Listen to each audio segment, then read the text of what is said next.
इस हफ्ते की शुरुआत एक बेहद शॉकिंग न्यूज से हुई है। फिल्म इंडस्ट्री के एक यंग एक्टर जिनके पिछले 2 साल बहुत ही शानदार रहे और उन्हें इससे भी बड़े लेवल पर देखा जा रहा था, उस एक्टर ने अपने करियर के पीक पर ही इंडस्ट्री से ब्रेक की अनाउंसमेंट कर दी है। कुछ लोग इसे ब्रेक कह रहे हैं और कुछ लोग इसे रिटायरमेंट भी कह रहे हैं। ये एक्टर और कोई नहीं बल्कि विक्रांत मासी है। विक्रांत मासी, जिन्हें हमने 12th फेल में देखा था और शानदार काम उन्होंने 12th फेल में किया। इसके अलावा मिर्जापुर, दिल धड़कने दो, हसीन दिलरुबा जैसी शानदार फिल्मों का वो हिस्सा रह चुके हैं। उन्होंने आज सोशल मीडिया पर पोस्ट शेयर की और बताया कि अब आने वाले टाइम में उनकी 2 और फिल्में आएगी। पिछले 2 साल उनके बहुत ही शानदार रहे।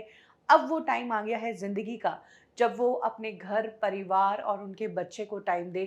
यही कारण है कि वो इंडस्ट्री से ब्रेक ले रहे हैं। अंटिल वी मीट अगेन, कुछ इस तरह से विक्रांत मासी ने अपना ये पोस्ट शेयर किया है और इस पोस्ट को देखकर लोग बेहद शॉक्ड हैं। उनके फैंस का तो दिल ही टूट गया है, क्योंकि अपने करियर के पीक टाइम पर विक्रांत मासी ने ये अनाउंसमेंट की है। 12th फेल के बाद माना जा रहा था कि विक्रांत मासी और भी शानदार प्रोजेक्ट्स में नजर आएंगे, लेकिन अब उन्होंने खुद ने क्लियर कर दिया है कि आने वाले टाइम में 2 और फिल्में उनकी नजर आएगी और उसके बाद विक्रांत मासी नहीं नजर आएंगे। सोशल मीडिया पर लोगों को बहुत दुख हो रहा है कि विक्रांत मासी को अपना ये पीक टाइम भुनाना चाहिए था, कुछ और फिल्में भी करनी चाहिए थी, थोड़ा और टाइम इंडस्ट्री को देना चाहिए था। लेकिन कई लोगों ने विक्रांत मासी के इस डिसीजन को बहुत सही और प्रैक्टिकल बताया।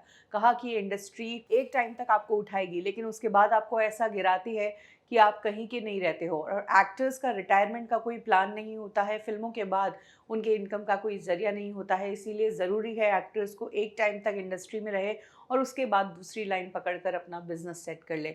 तो कई लोगों का ये भी मानना है कि विक्रांत मासी अब कुछ और काम करेंगे।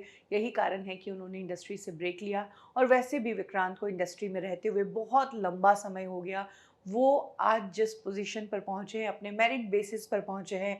उन्होंने टीवी इंडस्ट्री से अपनी शुरुआत की, बालिका वधू जैसे सीरियल में वो नज़र आए थे, सालों तक टीवी में नज़र आए और उसके बाद उन्होंने फिल्मों में जंप किया और फिल्मों में इनिशियली सेकंड लीड या छोटे रोल्स करके वो आज लीड हीरो तक पहुंचे हैं। तो डेफिनेटली उनका करियर ग्राफ बेहद शानदार रहा है। एज एन आउटसाइडर इस इंडस्ट्री में उन्होंने अपना बड़ा नाम वैसे ही बना लिया है।